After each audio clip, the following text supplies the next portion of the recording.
और 1.5 ईयर का ये जो टाइम है ना, ये भी टाइम नहीं, टाइमिंग कहेंगे इसको, कि सही टाइमिंग पे जब बैट पे बॉल आती है ना तो बाउंड्री बाहर जाती है। एक क्वेश्चन और उठता है कि भाई ये जो वैकेंट पोस्ट है कंटिन्यूअसली बढ़ता क्यों गया? क्या सरकार ने बीच में रिक्रूटमेंट नहीं किया? तो सरकार ने रिक्रूटमेंट किया है, पर जितने लोग रिटायर हो रहे थे उतना रिक्रूटमेंट नहीं हो रहा था। मान लीजिए 1 लाख लोग रिटायर हो रहे हैं एक साल में, तो रिक्रूटमेंट हो रहा है 30,000 40,000 लोगों का, तो बाकी जो पोस्ट है वो यहाँ पे ऐड होती गई, इसलिए जो वैकेंट पोस्ट है वो कंटिन्यूअसली बढ़ती गई। कि इतना चुभने लगा हूं सबको, छुरा तो नहीं हूं, इतना चुभने लगा हूं सबको, छुरा तो नहीं हूं, जानी जितना बताते हो मेरे बारे में उतना बुरा तो नहीं हूं। मनु एकेडमी में आप सभी लोगों का स्वागत है। अगर आप भी सरकारी नौकरी की प्रिपरेशन कर रहे हो तो आपके लिए नौकरी तो नहीं आई है, पर उम्मीदों से भरा एक ट्वीट जरूर आया है। ट्वीट आप लोगों ने देख भी लिया होगा और कई सारे लोगों ने इसका पोस्टमार्टम भी किया होगा। आप वो पोस्टमार्टम भी होप सो देख लिया होगा और अपना खुद का भी लॉजिक लगा लिया होगा आप लोगों ने। और आज हम भी थोड़ा सा कुछ लॉजिक लगा ही लेते हैं यहाँ पे और इसके बारे में डिस्कशन करेंगे। तो ट्वीट है पीएमओ का, प्राइम मिनिस्टर ऑफिस का। कहा गया है कि प्रधानमंत्री साहब ने खुद ही तब सेल्फ से जो ह्यूमन रिसोर्स डिपार्टमेंट है उनको रिव्यू किया और देखा कि बहुत सारी पोस्ट खाली है। हालांकि ये लिखने के लिए कहा गया है, सरकार का डेटा बताया जाए। खुद सरकार की जो मिनिस्ट्रियल डाटा है वो कहता है कि कुछ 2018 की हम लोग बात करें तो सरकार के मंत्री हैं वो पार्लियामेंट में बता चुके हैं कि कुछ 8.5 लाख के आसपास जो सेंट्रल ऑर्गेनाइजेशन है उसमें पोस्ट खाली है।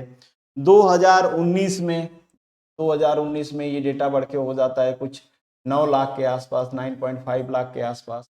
फिर 2020 में ये डेटा बढ़ के हो जाता है कुछ 10 लाख क्रॉस, मतलब 10 लाख को क्रॉस कर जाता है। तब आप कह सकते हो कि इसी 10 लाख की शायद सरकार बात कर रही हो। श्योर नहीं है भैया उसी 10 लाख की बात हो रही है नहीं हो रही है, पर ये है कि ये डाटा कंटिन्यूसली बढ़ता रहा। एक क्वेश्चन और उठता है कि भाई ये जो वैकेंट पोस्ट है कंटिन्यूसली बढ़ता क्यों गया? क्या सरकार ने बीच में रिक्रूटमेंट नहीं किया? तो सरकार ने रिक्रूटमेंट किया है, पर जितने लोग रिटायर हो रहे थे उतना रिक्रूटमेंट नहीं हो रहा था। मान लीजिए 1 लाख लोग रिटायर हो रहे हैं एक साल में, तो रिक्रूटमेंट हो रहा है 30,000 40,000 लोगों का, तो बाकी जो पोस्ट है वो यहाँ पे ऐड होती गई, इसलिए जो वैकेंट पोस्ट है वो कंटिन्यूसली बढ़ती गई। सरकार तो कहती है 10-11 लाख पोस्ट खाली हैं, मगर कांग्रेस कहती है कि नहीं, सरकारी नौकरियों में मतलब सरकार के जो ऑर्गेनाइजेशन है उसमें 30 लाख पोस्ट खाली है। हालांकि ये होता है प्योर पॉलिटिक्स। अगर यहाँ पे सरकार में बीजेपी ना होके कांग्रेस रहती तो कांग्रेस को ये 30 लाख पोस्ट नहीं दिखते, तब बीजेपी को ये 30 लाख दिखते कि हाँ बिल्कुल इतनी सारी पोस्ट खाली है, सरकार नहीं भर रही है। क्योंकि बीजेपी सरकार में है और कांग्रेस अपोजिशन में है, तो अपोजिशन को ये 30 लाख दिख रहा है। मतलब ये कह सकते हो कि जो अपोजिशन में जाता है ना उसको जनता की फिक्र ज्यादा हो जाती है। जब वही आदमी सरकार में आता है तो ये जो जनता वंता वाली फिक्र है ना वो हो जाती है खत्म। खैर वो तो चलता रहेगा, तू मेरा मैं तेरा, या फिर मैंने ये किया तुमने ये किया, वो आपस में लड़ते रहते हैं। इलेक्शन हमारे देश में होता रहता है तो लड़ना लाजमी है। नेता हैं, नेतागिरी उनका धंधा है, उसमें कोई बुराई भी नहीं है। अब चूंकि ये जो ट्वीट आया ना, इस ट्वीट के साथ इसमें कहा गया है कि मिशन मोड में ये 10 लाख को 1.5 ईयर में कंप्लीट कर लिया जाएगा। ये ट्वीट आया, कई सारे डाउट्स इसलिए आ रहे हैं क्योंकि जैसे ही ये ट्वीट आया एक और स्कीम आती है अग्निपथ। ठीक है, इसको तो प्राइम मिनिस्टर ऑफिस से ट्वीट किया गया है, उसको राजनाथ साहब जो डिफेंस मिनिस्टर हैं वो जो तीनों सेनाओं के अध्यक्ष थे उनके साथ बैठ के अनाउंस किया कि अग्निपथ में अग्निवीरों को भरा जाएगा 4 साल के लिए। अब उसको लेके बवाल भी हो रहा है कई सारे जगह। अब वो कितना अच्छा है कितना बुरा है उसके बारे में सेपरेट डिस्कशन हो सकता है, यहाँ पे करेंगे तो वीडियो लंबी हो जाएगी।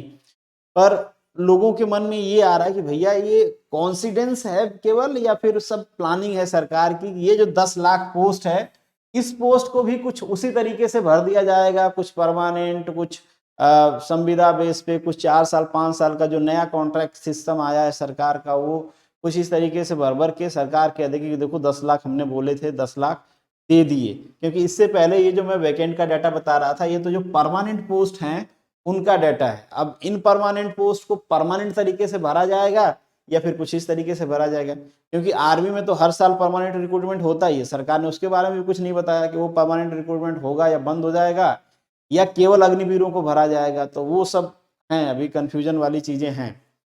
अब ये जो 10 लाख वाली है ना, इसमें एक बड़ा प्रॉब्लम और है कि क्या सच में ये जो पोस्ट है ये भर ली जाएंगी, और 1.5 ईयर का ये जो टाइम है ना, ये भी टाइम नहीं टाइमिंग कहेंगे इसको, कि सही टाइमिंग पे जब बैट पे बॉल आती है ना तो बाउंड्री बाहर जाती है। टाइमिंग क्या है, अगर आपको याद हो, मैं खाली जगह पे लिखता हूँ, खाली जगह थोड़ा इधर है।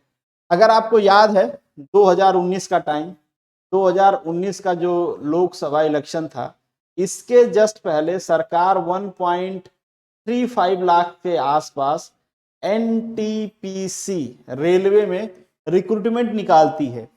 ये जो रिक्रूटमेंट है ये जस्ट लोकसभा इलेक्शन से पहले आता है, और आपको पता है आज की डेट तक ये कंप्लीट नहीं हो पाया है। मतलब इतना टाइम हो गया, दोबारा इलेक्शन आने वाला है, सरकार उसकी भी प्लानिंग कर रही है, अपोजिशन भी प्लानिंग कर रहा है, पर अभी इसका कुछ खबर नहीं है।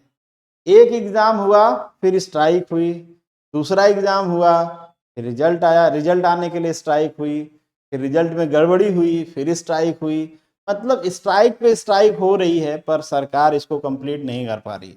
तो इस वजह से सरकार का जो इंटेंशन है उस पर भी क्वेश्चन मार्क उठता है कि भैया ये जो तुम 1.5 ईयर का 10 लाख की जॉब की बात कर रहे हो, कहीं ये भी तो कुछ इसी तरीके का प्लानिंग तो नहीं है। देखो 1.5 ईयर क्या आ जाएगा भाई, 2024, और 2024 में है क्या, लोकसभा इलेक्शन। तो फिर से यही वाला कांड यहाँ पे भी तो नहीं हो जाएगा। तो इस वजह से क्वेश्चन मार्क भी उठता है। लाजमी है, आदमी के पास दिमाग है, दिमाग में लॉजिक है, तो लॉजिक लगाएगा ही। पर ये लॉजिक जब मोदी जी के पास पहुंचा तो मोदी जी ने कहा कि इतना चुभने लगा हूं सबको, छुरा तो नहीं हूं, इतना चुभने लगा हूं सबको, छुरा तो नहीं हूं, यानी जितना बताते हो मेरे बारे में उतना बुरा तो नहीं हूं। खैर, मोदी साहब तो कह रहे हैं कि हमको भरना है, और हम भी यही उम्मीद करते हैं कि सरकार जो कह रही है एटलीस्ट वो करे, क्योंकि देना है तो दीजिए, अदरवाइज उम्मीद ना दीजिए। और आजकल बहुत जरूरत भी है, आप देख रहे हो कि चारों तरफ इकोनॉमिक क्राइसिस चल रहे हैं, और एक आदमी को सरकारी नौकरी मिलती है ना, इसके पास मान लीजिए सरकार कुछ पैसा देती है, तो ये चीजें बहुत सारे जगह पे जाते हैं। किसी की दुकान चलती है इनके वजह से, किसी का घर चलता है, इनका खुद का घर चलता है। मतलब एक तरह से कह सकते हो आप, पैसे का रोटेशन होता है। और अभी आप चारों तरफ देख रहे हो अनएम्प्लॉयमेंट का प्रॉब्लम है पूरी दुनिया में, इकोनॉमी क्राइसिस, कोविड हुआ, फिर ये लड़ाइयाँ उड़ाइयाँ चल रही हैं, तो प्रॉब्लम्स हैं। अब सरकार के पास पैसे हैं तो डेफिनेटली ये जॉब्स देनी चाहिए। अब पैसे हैं या नहीं ये तो सरकार खुद ही बताती है कि हमारे पास खूब पैसा है, जीएसटी में इतना कलेक्शन आया है, टैक्स में इतना कलेक्शन आया है, इतना वृद्धि हुई है। तो अगर सरकार के पास पैसा है तो डेफिनेटली ये जो कॉन्ट्रैक्ट वाला सिस्टम है इसको छोड़ के ये जो परमानेंट पोस्ट वाली सीटें वैकेंट है, जिसको सरकार खुद ही एडमिट करती है कितनी सारी पोस्ट हैं, उसको फिलअप किया जाना चाहिए। आप क्या सोचते हो, आपको क्या लगता है कि सरकार ये जो कह रही है कि मिशन मोड में ये वैकेंसी कंप्लीट कर ली जाएगी, क्या कर लिया जाएगा, या आपके मन में भी कोई संदेह है? जो भी चीज़ें हैं, दो बीच थॉट्स हैं, आप कमेंट बॉक्स में लिख सकते हो। तो यहाँ पे इस वीडियो को ख़त्म करते हैं, चलिए मिलेंगे नेक्स्ट वीडियो में, तब तक के लिए जय हिंद।